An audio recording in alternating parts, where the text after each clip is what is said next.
I am so tired of hearing Christians telling me, Brother Paul, I'm just so weak.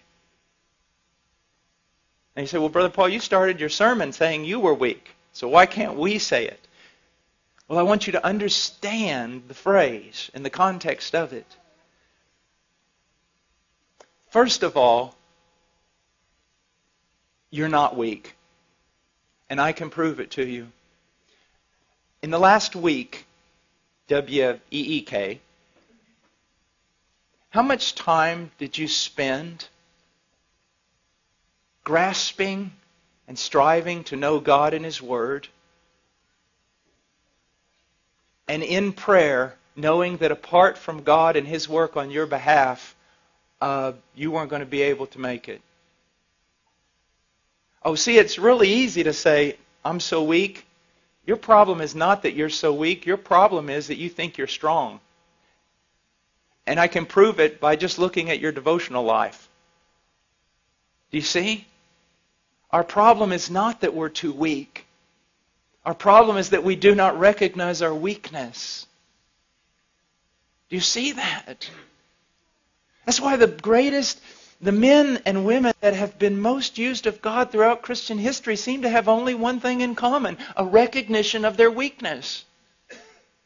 Now, here's what I want to show you, and it's so, so important. Weakness is not a hindrance to power. Weakness is the catalyst to spiritual power. The problem is wrong response. So first of all, you need to recognize something. Everybody's weak. Everything that is demanded of you in the New Testament is absolutely impossible for the natural man. There you go. So now everybody's on the same level. Me, you, Spurgeon, John Piper, all of us, everyone's weak. That's it. Now you can't use weakness as an excuse anymore because everybody's just as weak. No one can do this stuff. No one. So there you go. We're weak. The question is, what do we do?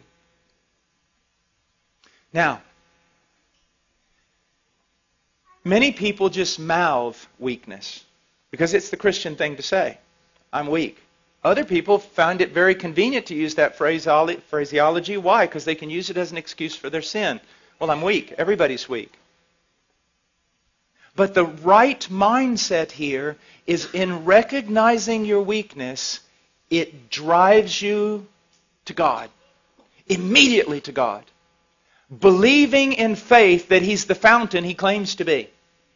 That He's the source and the helper that He claims to be. That He is one of unlimited resources. That He does not greedily hand out to children, but He lavishes upon us. So see, your problem is that you're really not recognizing you're weak. Or you recognize you're weak, but you just stay there in your weakness. The thing is, your weakness ought to drive you to God every time. But here's the problem. Let's enter in with your heart condemning you and Satan helping your heart condemn you. See, I have found so many people. I saw someone last night and I dealt a long time with them. Precious little girl. She recognized her weakness. She recognized her frailty. She recognized her sin. She recognized there were some things in her life she couldn't overcome right now. But here was her problem.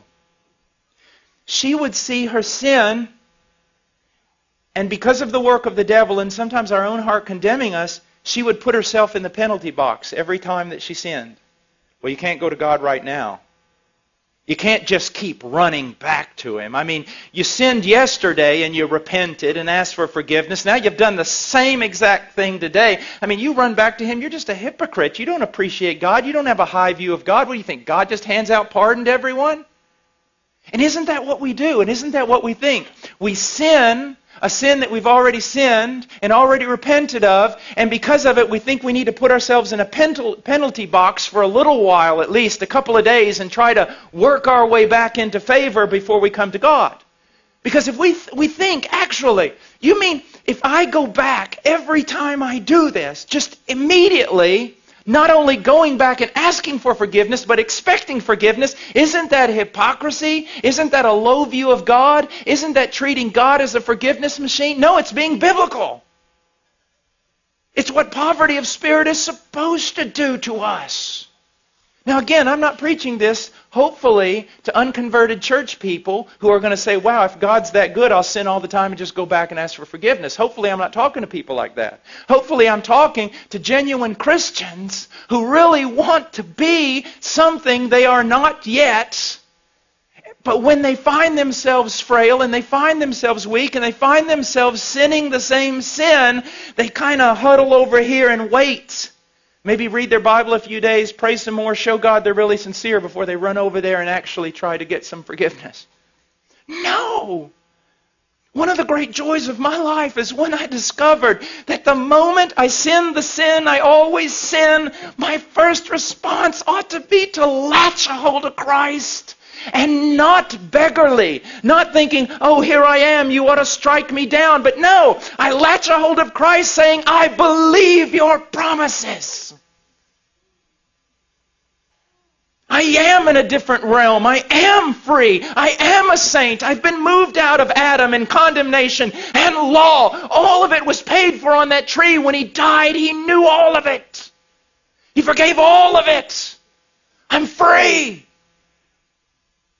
It's absolutely spectacular.